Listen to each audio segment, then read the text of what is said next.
Si prevede tantissima gente.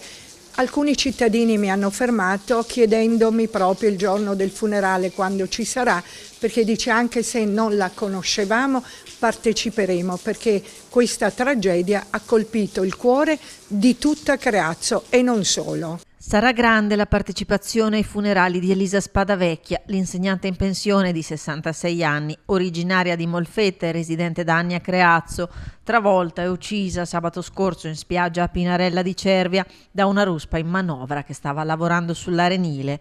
Vicenda per cui l'autista è indagato a piede libero con l'accusa di omicidio colposo.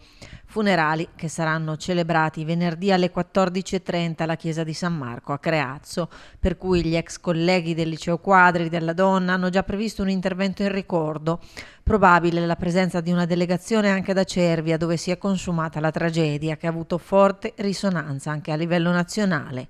E Creazzo piange la prof, ben voluta da tutti, colpita dalla tragedia proprio mentre stava trascorrendo un periodo di vacanza sulla riviera romagnola con un gruppo di amici e il marito, carabiniere in congedo del comando provinciale di Vicenza. Persona attiva nella comunità e dal grande senso civico, la ricorda il sindaco, per cui l'abbraccio sarà condiviso e collettivo. Una donna veramente multitasking, come si suol dire.